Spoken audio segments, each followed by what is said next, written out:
Hey, when in the world is dinner going to be ready? I'm cooking it now. It must be tough on you to do it with such a useless wife. We need to teach your wife how to behave. She's such an airhead, I don't know what to do. It is what my in-laws said as they laughed loudly. Feeling like I was at my wit's end, I decided I had to leave this house. My name is Natalie. I'm a 25-year-old housewife. Since I was young, I've always been the type to avoid conflict with others. That's why from elementary school on, I had a tendency of being a yes man to everyone with more power than me in class. I would accept anything my teachers said, even if it was unreasonable. Even though I did my best to go along with the people around me, I would just end up getting bullied instead.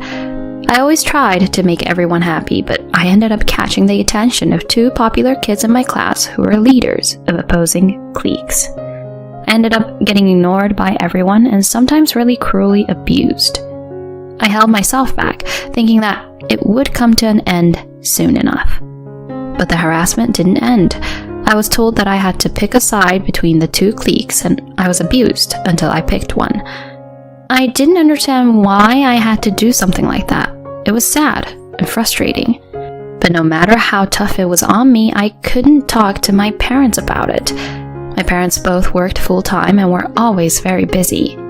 At the time, I didn't know the details very well, but my grandma on my mom's side was very ill. In order to pay for her hospital bills, my mom worked non-stop. My dad worked in order to make enough money for the three of us to survive. My parents were always busy and exhausted, and I didn't want to burden them. So I ended up holding in my emotions and not talking to my parents about it. But that wasn't good. The harassment only escalated, even after I started middle school. My body reached its limit. One morning I tried to get up to go to school, but my body wouldn't move. I did my best to eat breakfast and get ready to leave the house, but my body felt shockingly heavy. My mom saw that I had finished eating and getting ready, so of course, she said, "What are you doing? Get going."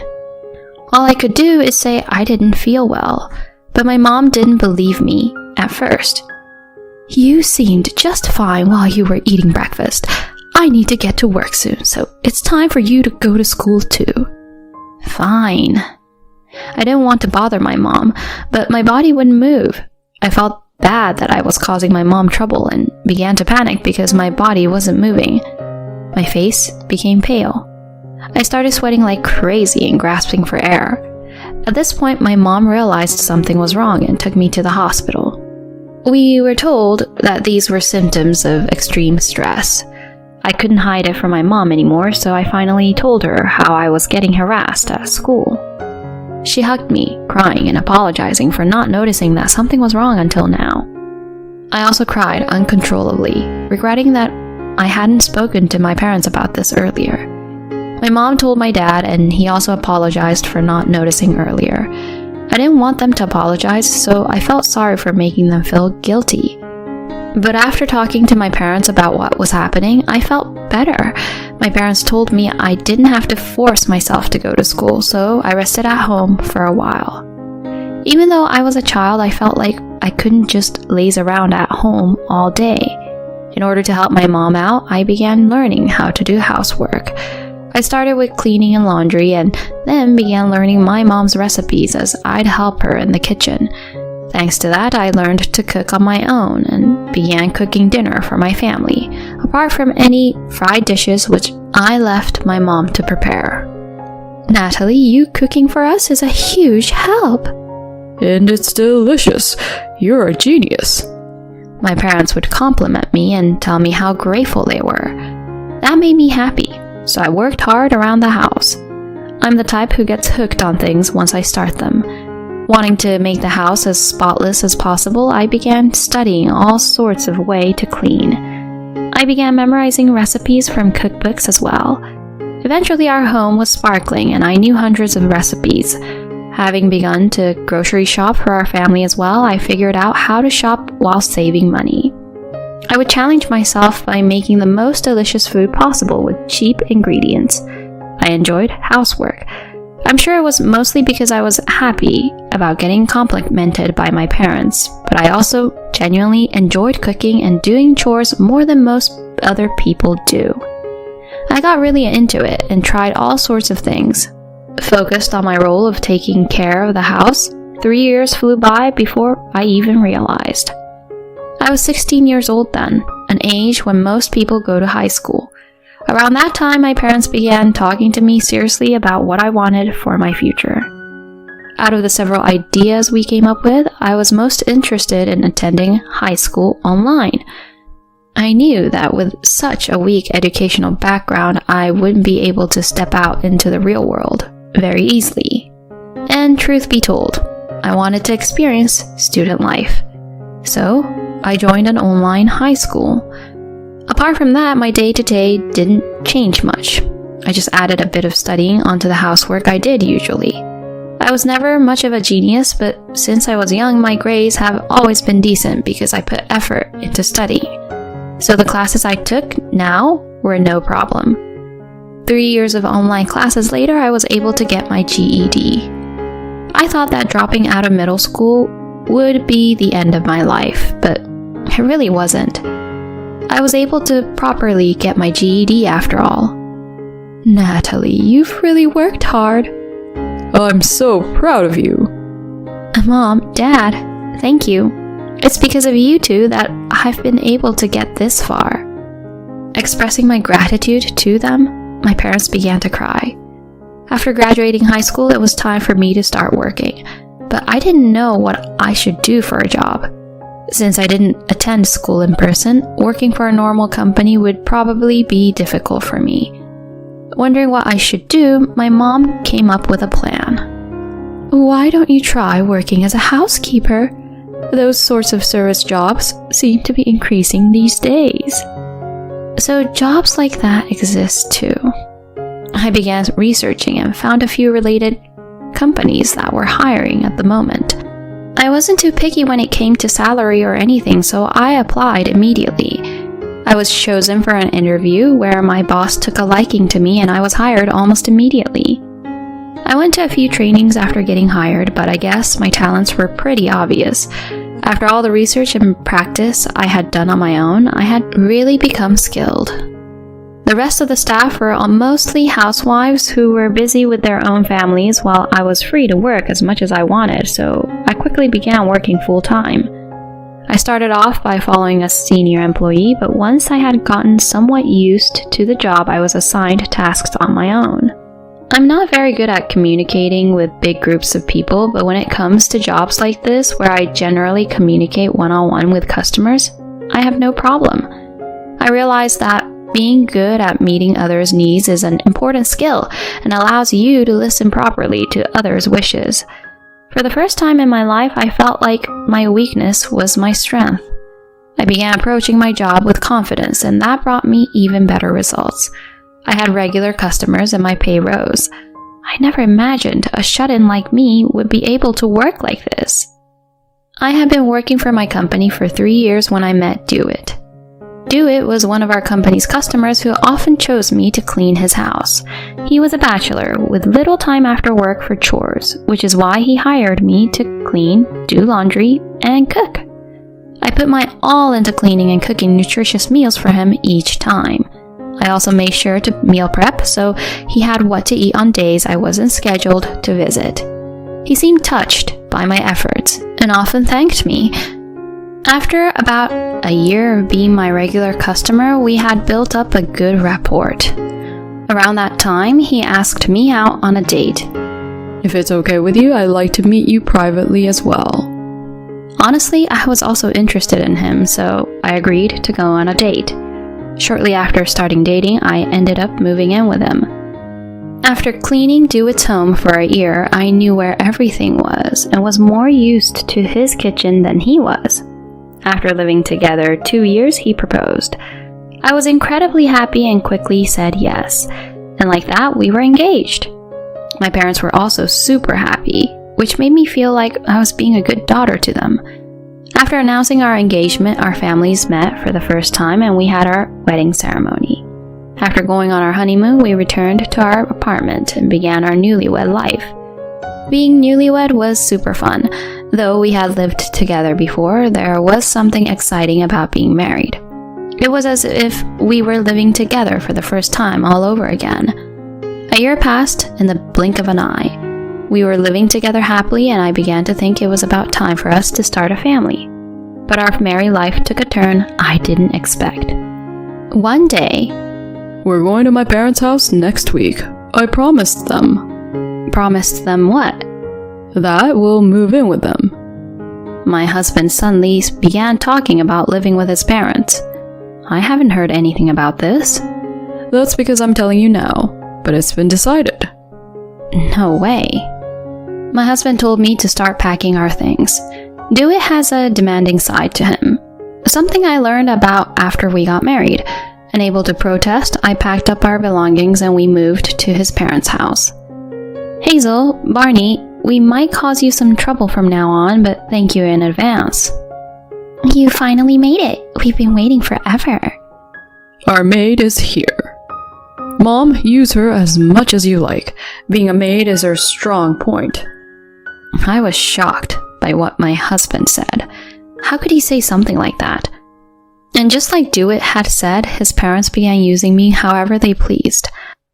Apart from housework, they also sent me to do their grocery shopping, send mail, buy gifts for their friends, and so on. My husband would also command me around. "Do what my mom tells you." He was really aggressive. DeWitt was like a different person when he was with his parents. They were totally harassing me. My in-laws seemed to enjoy it too. "You idiot, get to work." DeWitt was kind enough to marry you because you're young. You should at least do the housework properly. My in-laws forced me to fulfill their wishes. When one minute they tell me to make coffee, and right as I am finishing making the coffee, they tell me they want tea instead. Of course, I won't be able to serve them their drinks that quickly. But they would use that as an excuse to scold me. They would then tell my husband that I'm a useless wife, and he would get mad at me as well. Why did things become like this? I began regretting marrying DeWitt. It seems that DeWitt planned on moving back in with his parents after getting married from the get-go, so that his parents could use his wife as their slave. I was a young housekeeper. Since I was good at housework and young, DeWitt thought I'd fit the bill. When DeWitt and his parents told me about his plan with huge grins on their faces, I was shocked. I wanted to run away. But after getting married, I became a housewife. Even if I ran away, I didn't have a job. The abuse from my in-laws really took a toll on me mentally. Around that time, my in-laws began pressuring me that it was time for me to have kids. When you're under that much pressure, you become unable to do things you usually can. And I knew that if I did have a child, I'd never be able to escape that house. The idea that I'd have to spend the rest of my life with that family was unbearable. They continued to take advantage of me. Hey, when in the world is dinner going to be ready?" I'm cooking it now. It must be tough on you, DeWitt, with such a useless wife. "We need to teach your wife how to behave. She's such an airhead. I don't know what to do," is what my in-laws said as they laughed loudly. I cooked in a rush. Until just a bit earlier, they told me they wanted to eat meat, but as soon as I finished cooking, they suddenly told me they wanted fish instead, and sent me to the supermarket a second time. Of course, they said it's all my fault that dinner was taking time. Just as I was about to serve dinner, the three of them suddenly began preparing to leave the house. Huh? Where are you going? "You're too slow, so we're going out to eat." What? But I'm just about to finish. "We feel like eating out now. We don't need what you cooked anymore." They left the house with smiles on their faces. What? Even though I went through all that effort to cook? The 2 meals they had made me cook sat on the kitchen counter. 4 servings. As I stared at the food, tears began pouring down my face. Feeling I was at my limit, I decided I had to leave this house. Things proceeded quickly. I I packed my bags before my husband and in-laws returned home. I'm not the type who shops for myself much, but even I was surprised when it only took me 10 minutes to pack all my things. What took me the most time was pouring the meals I had just cooked into Tupperware containers. I didn't want the food I had put so much effort into cooking to just be thrown away, so I thought I'd take them with me. As soon as I finished packing my things, I went to my parents. I had called my parents on the way, so they greeted me warmly as soon as I arrived. You've been through a lot. Hearing those words, I felt my heart burst from all the emotions I had been holding in this whole time, and I began sobbing. Though the situation was slightly different, I felt just like I did when I hadn't turned to my parents when I was bullied in school.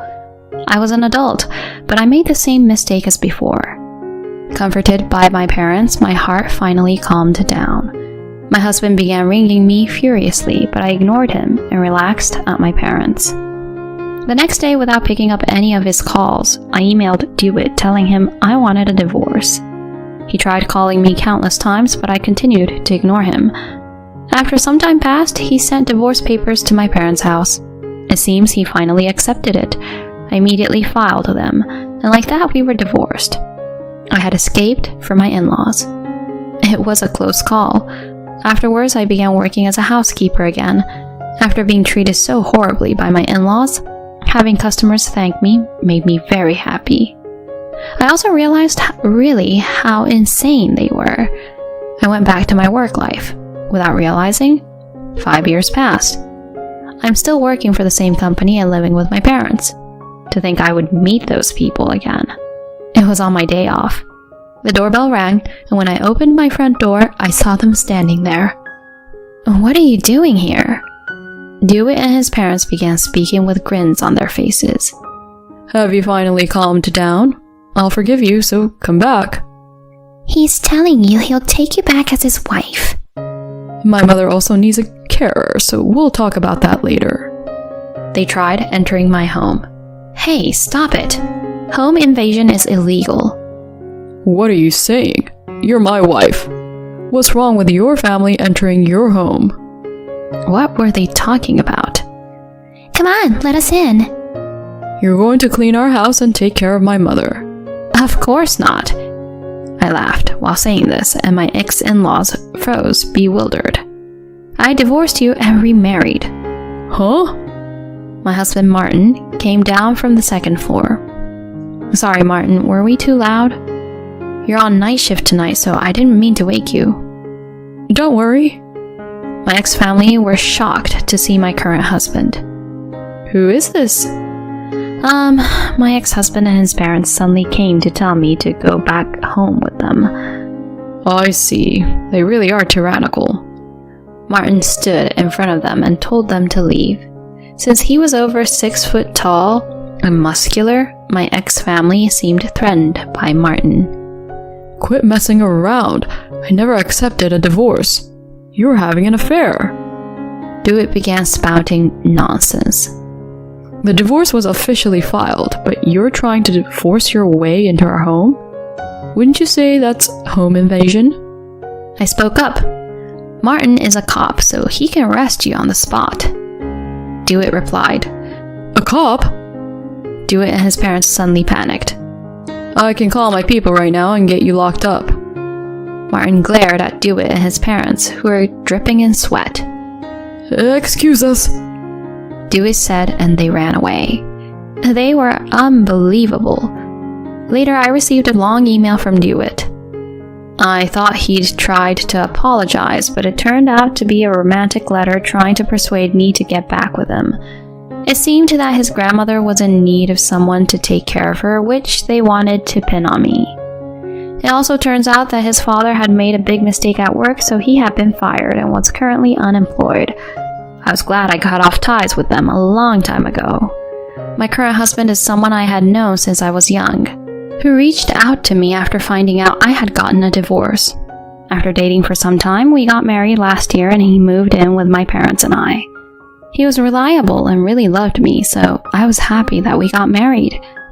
I'm sure that from now on, I'll live a happy life with my husband and parents.